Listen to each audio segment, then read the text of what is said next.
నేను ఒకటే అడుగుతా ఉన్నా మిమ్మల్ని అందరినీ కూడా, అసలు మీ ద్వారా ప్రజలందరినీ కూడా ఆలోచన చేయమని అడుగుతా ఉన్నది ఒకటే. వైఎస్ఆర్సిపి పాలనలో, అంటే మా పాలనలో గతంలో జరిగిన మా పాలనలో, వైఎస్ఆర్సిపి పాలనలో 5 ఏళ్లలో ఎప్పుడైనా ఎక్కడైనా రైతులు ఇలా ఎరువుల కోసం రోడ్డు ఎక్కడం ఎక్కడైనా చూశారా అని అడుగుతా ఉన్నా. Simple question. వైఎస్ఆర్సిపి 5 ఏళ్ల పాలనలో ఎప్పుడైనా ఎక్కడైనా ఇలా రైతులు ఎరువుల కోసం అగచాట్లు పడడం, రోడ్డెక్కడం ఎక్కడైనా ఎప్పుడైనా చూశారా అని అడుగుతా ఉన్నా. మరి ఎందుకు జరగలేదు?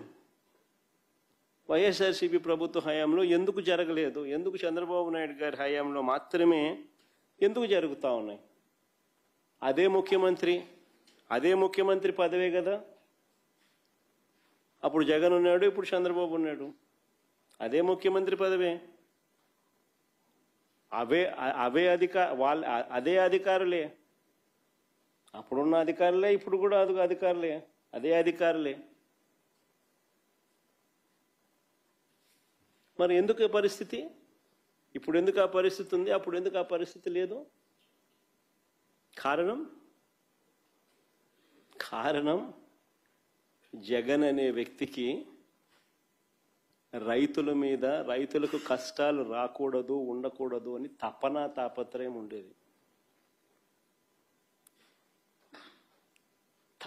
తాపత్రయం ఉండి రైతులకు మంచి చేయాలి, రైతులకు మంచి జరగాలి అనే ఆలోచనలో ఉంటే ఇలాంటి పరిస్థితులు ఉండవు. అది తేడా. ఇక్కడ పరిస్థితి ఎందుకనంటే దీంట్లో కూడా స్కాములు చేసి దీంట్లో కూడా డబ్బెత్తాలన్న ఆలోచన చేస్తూ ఉన్నారు కాబట్టి పరిస్థితి ఇది. ఇంత దిక్కుమాలిన పరిస్థితి నిజంగా రాష్ట్రంలో ఉంది అని అంటే చంద్రబాబు నాయుడు సిగ్గుతో తలంచుకోవాలి. అడుగుతాను, సీజన్ రాగానే రాష్ట్రంలో ఎంత విస్తీర్ణంలో పంటలు సాగు చేస్తూ ఉన్నారు అని ఎవరైనా లెక్కలు కడతారు కదా. సీజన్ రాగానే రాష్ట్రంలో ఎంత విస్తీర్ణంలో పంటలు సాగు అవుతూ ఉన్నాయి, వీటికి ఎంత ఎరువులు కావాలి అని ఏ రాష్ట్ర ప్రభుత్వమైనా లెక్కలు కడుతుంది కదా. ఆ లెక్కలన్నీ మన దగ్గర ఉన్నాయి కదా.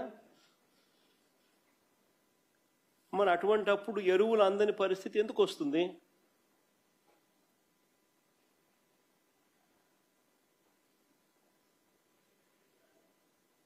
మొన్న ముఖ్యమంత్రి స్టేట్మెంట్ చూశాను, నేను ఆశ్చర్యపోయినా. నేను ముఖ్యమంత్రి గారు అన్న స్టేట్మెంట్, ఈ ఖరీఫ్లో 6,65 లక్షల మెట్రిక్ టన్నుల యూరియాను నేను సప్లై చేశామని, గత సంవత్సరం